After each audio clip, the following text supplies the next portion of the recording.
Welcome back to the channel everyone. मैं हूं सी कविता और आज हम देखने वाले हैं जीएसटीआर 1A किस तरीके से फाइल की जाती है। देखिए, जीएसटीआर 1A फाइल करने से पहले ये समझ लो कि जीएसटीआर 1A में चेंजेस कौन कौन से हो जाते हैं। जीएसटीआर 1A के अंदर हमारे पास जो करंट टैक्स पीरियड है उसी से रिलेटेड आप चेंज कर सकते हो, अदर चेंज नहीं कर सकते। मैम करंट टैक्स पीरियड मतलब देखो, ये जो रिटर्न है ये रिटर्न है अप्रैल मंथ की।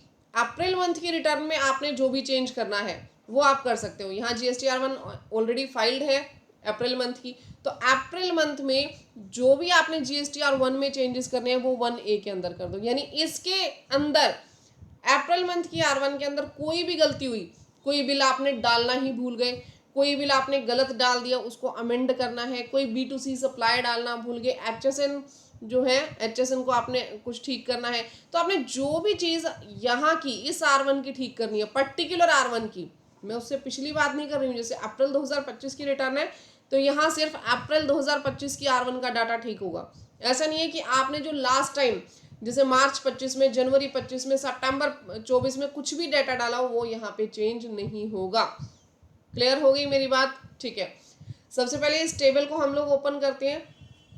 इसको ओपन करने के बाद ये देखिए, ये आपके पास डाटा ओपन हो गया। यहाँ पे जब इसको आप ध्यान से देखोगे, कंप्लीट जो ये है ये R1 की तरह ही दिखती है। यहाँ पे अमेंडमेंट रिकॉर्ड की भी टेबल है, आप कुछ अमेंड करना चाहो अमेंड कर सकते हो।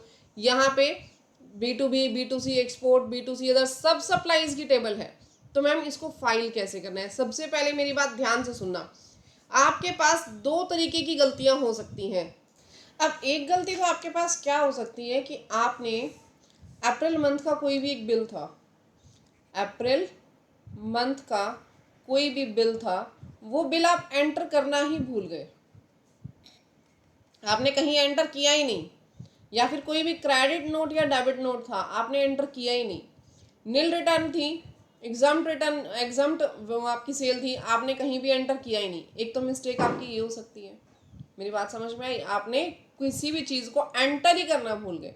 सेकेंड मिस्टेक आपकी क्या हो सकती है कि आपके पास एक बिल था, बिल नंबर 37 फॉर एग्जाम्पल, आपके पास क्या था? Bill number 37। वो बिल नंबर 37 था 1 लाख रुपीज़ का। वो बिल नंबर 37 कितने का था? 1 लाख रुपीज़ का।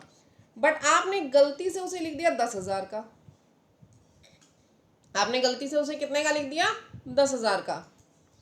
टैक्स आपने 1 लाख के ऊपर लगाना था, 18,000 रुपये लगा दिया आपने, 1,800 रुपये। यहाँ पे आपकी कितनी वैल्यू आ गई? 11800,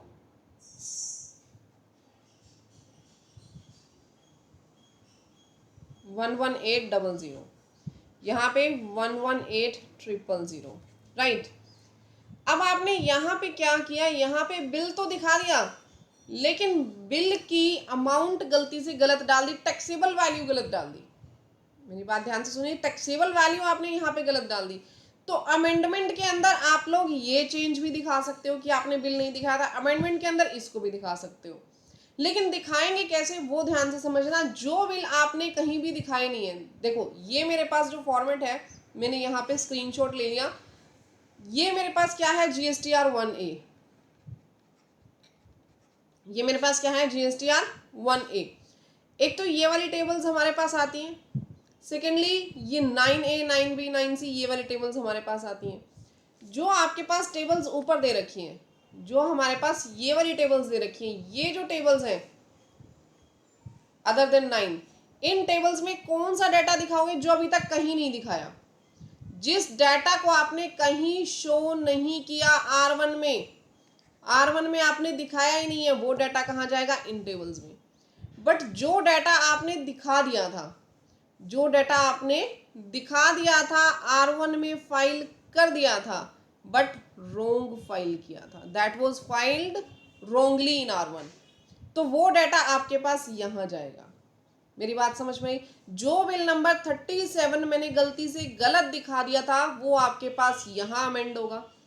अगर कोई B2C लार्ज इनवॉइस आपने गलत दिखाया वो यहाँ अमेंड होगा।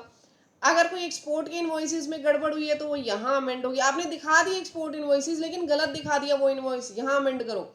डेबिट क्रेडिट नोट गलत दिखा दिया रजिस्टर्ड का, यहाँ अमेंड करो। यानी जो भी डाटा आपने दिखा दिया, आपने फाइल कर दिया R1 में, अब उसको ठीक करना चाहते हो, करेक्ट करना चाहते हो, तो वो यहाँ पे इस टेबल में करेक्ट होगा।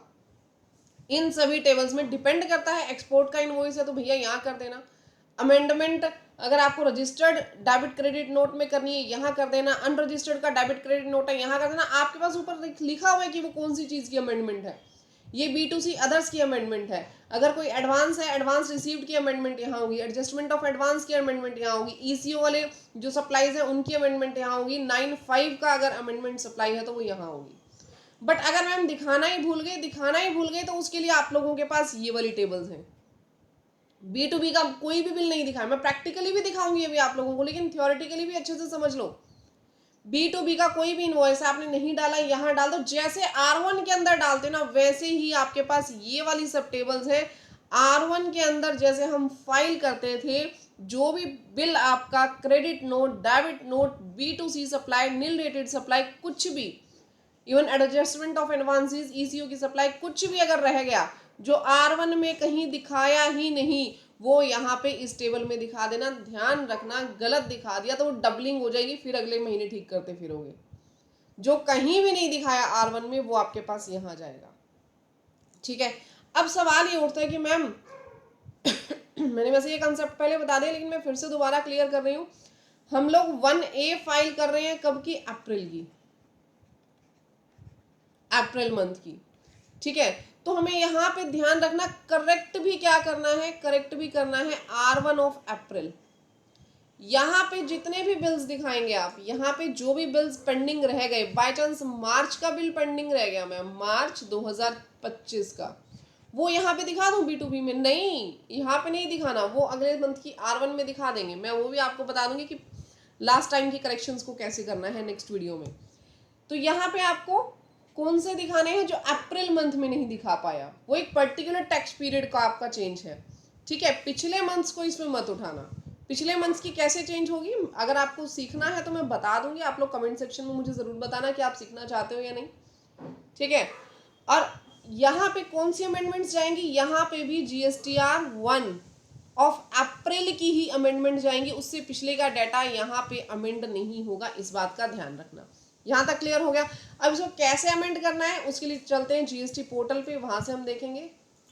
अब आपको करना क्या है, फॉर एग्जाम्पल बिल नंबर 90 है B2B का, आप डालना ही भूल गए, आप इसको ओपन करो, यहाँ पे ऐड रिकॉर्ड पे जाओगे।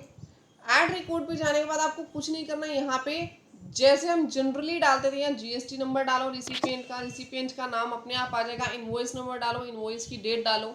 ठीक है, यहाँ पे आपके पास डाटा ओपन हो जाएगा। जैसे मैं यहाँ पे डालती हूँ GSTN नंबर, GST नंबर डालते ही नेम अपने आप उठा लेगा, इनवॉइस नंबर डालो, इनवॉइस डेट डालो, मतलब जैसे हम GSTR 1 फाइल करते थे सेम उसी तरीके से ही आपको फाइल करना है। GSTR 1 ऑलरेडी मैंने पिछली वीडियोस में आपको फाइल करनी बता दी थी।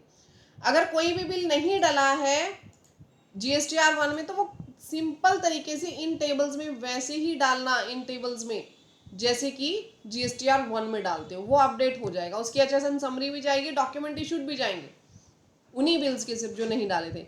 नेक्स्ट मैं बात करूं अमेंडमेंट्स की। मैम अमेंडमेंट्स को लेके क्या करना है? अमेंडमेंट मतलब कोई भी एक बिल आपने डाला था, जिसमें B2B बिल को ओपन कर दूं। ठीक है, एक बिल था मैंने डाला लेकिन उसकी अमाउंट गलत चली गई, रिसिपिएंट को ठीक मत कर देना। यहाँ पे अगर रिसिपिएंट गलत डल गया है, रिसिपिएंट का नाम GST नंबर गलत चला गया तो उसको आप क्रेडिट नोट इशू करेंगे। ऐसा नहीं है कि यहाँ पे रिसिपिएंट को ही आप ठीक कर दें। यहाँ पे मैं बिल नंबर एंटर कर देती हूँ, जो बिल गलत गया नहीं है, ये मैं सिर्फ आपको सिखाने के लिए बता रही हूँ, मैं रैंडमली इसको फाइल करना सिखा रही हूँ बस। ठीक है, यहाँ पे देखो ओरिजिनल रिटर्न पीरियड आपके पास अप्रैल का ही आएगा, क्योंकि मैंने पहले ही आपको बता दिया सिर्फ अप्रैल के बिल ठीक होंगे। एंड हमने अमेंड कर दिया रिकॉर्ड। या आपके पास GST जो फाइलर है, GST का जो बिल है उसके रिसिपिएंट की डिटेल्स आ गई, ओरिजिनल इनवॉइस नंबर आ गया, रिवाइज्ड या ओरिजिनल जो आपके पास डेट है वो आ गई। यहाँ पे रिवाइज्ड इनवॉइस नंबर डाल दो। ध्यान रखना रिसिपिएंट को चेंज मत कर देना प्लीज, होगा भी नहीं वो चेंज। रिवाइज्ड इनवॉइस नंबर यहाँ डालना, डेट में कोई चेंज है डेट यहाँ डाल दो, इनवॉइस वैल्यू में कोई चेंज है वो डाल दो, POS में भी अगर चेंज है। POS मतलब क्या होता है बताओ जल्दी। POS मतलब place of supply, place of supply में भी चेंज है तो आप यहाँ पे चेंज कर सकते हो इस चीज़ को। देन आपको यहाँ पे रेट ऑफ प्रोडक्ट अगर चेंज है, जैसे 18% की ना होके 5% की प्रोडक्ट थी, 12% की प्रोडक्ट थी, वो भी आप चेंज कर सकते हो। मेरी बात समझ में आ गई यहाँ से? तो इस बिल में जितने भी चेंजेस हैं वो आप चेंजेस कर सकते हो। चेंज करके आपने यहाँ पे सेव के बटन पे क्लिक कर देना है। मैं सेव नहीं कर रही हूँ क्योंकि हमारे कोई भी ऐसे चेंजेस है नहीं। देन अगर इनमें से किसी भी चीज़ में अमेंडमेंट हो आप यहाँ पे फाइल कर सकते हो। फॉर एग्जाम्पल मैं यहाँ पे क्रेडिट नोट था एक, उसको अमेंड करके दिखाती हूँ कि क्रेडिट नोट है, क्रेडिट नोट में आपकी कोई भी अमेंडमेंट है, डेबिट नोट में कोई भी अमेंडमेंट है, यहाँ पे क्रेडिट नोट का नंबर आपको डालना है, डाटा अपने आप आ जाएगा ऑटोमेटिकली। ये डाटा आपके पास ओपन हो गया। यहाँ पे ओरिजिनल नंबर आपके पास दिया हुआ है, ओरिजिनल डेट आपके पास दी हुई है, क्रेडिट नोट नंबर आपके पास दिया हुआ है। यहाँ रिवाइज डेट आपको डालनी है, रिवाइज नंबर डालना है, वैल्यू अगर चेंज है वैल्यू डालो। यहाँ पे जो भी अदर चेंजेस है यानी टैक्सेबल वैल्यू जिस रेट में आनी चाहिए वो डाल दो। जो भी चेंज है आप इसमें कर सकते हो other than name of the party and GST number of the party. जो भी चेंज है उसको करके आपने यहाँ पे सेव के बटन पे क्लिक कर देना है, बिल प्रोसेस हो जाएगा आपका। जितने भी चेंजेस आपने करने हैं वो सब यहाँ पे कर लेना। देन जनरेट समरी पे क्लिक कर देना और सिंपल उसी तरीके से ये रिटर्न फाइल कर देना जैसे आप GSTR 1 फाइल करते थे। बट आप लोगों का एक क्वेश्चन और हो सकता है कि मैम ये जो GSTR 1A है इसका जो ITC है वो ITC कब अपडेट होगा? क्या इसी 2B में, अप्रैल की 2B में वो ITC चला जाएगा? नहीं, अप्रैल की 2B में ITC नहीं जाएगा, ये आगे मई की 2B में जाएगा। मैम ये तो गड़बड़ हो जाएगी, मई की 2B में ITC जाएगा। देखो ऐसा है, अगर मैं बात करूं ITC की, 11 तक आपने जो GST रिटर्न फाइल की, जितनी भी GSTR 1 आपने फाइल की, कब तक? 11th ऑफ नेक्स्ट मंथ तक, वो हमारे पास टाइमली अपडेट हो जाती है सेम मंथ की GSTR 2B में। सेम मंथ की GSTR 2B में 2B आपके पास स्टैटिक है, 2B चेंज नहीं होती। लेकिन 2A की मैं बात करूं, 2A मैंने पिछली वीडियोस में भी बताया था, जब बिल डालोगे वो 2A के अंदर ऑटोमेटिकली जाके अपडेट हो जाएगा जिस भी मंथ की 2A आप फाइल कर रहे हो। बट हमें ITC क्लेम किस बेस पे करना है? 2B के बेस पे क्लेम करना है, ठीक है। 3B में यहीं से ITC जाएगा। यहाँ जो 2B है, 2B आपकी GSTR 1A से इफेक्टेड नहीं होगी। GSTR 1 सेम मंथ की 2B की मैं बात कर रही हूँ। यहाँ पे अप्रैल की ही R1 है, अप्रैल की ही 2B है और अप्रैल की ही 3B है। GSTR 1A जो है अप्रैल की, वो कब फाइल होगी? ऑब्वियसली 11 के बाद फाइल होगी, 11 से पहले तो फाइल ही नहीं हो सकती। चक्कर क्या है, ये आपके पास बाद में ही फाइल होगी, 11 के बाद फाइल होगी। लेकिन ये तो उसके बाद फाइनल हो जाती है ना, ये तो फाइनल हो चुकी होती है उस टाइम पे, जब ये एक्टिवेट होगी ये फाइनल हो चुकी होती है 2B, ठीक है। तो इसका जो डाटा है वो कौन सी 2B में जाकर के फाइनल होगा? 2B ऑफ मई, मई की 2B में जाके फाइनल होगा। नेक्स्ट आपको मई की 2B में जाकर के ये दिखेगा। मेरी बात समझ में आ गई? तो मैम फायदा क्या हुआ? फायदा ये हो गया ना कि साथ के साथ आपने अपनी गलतियां रिवाइज कर ली।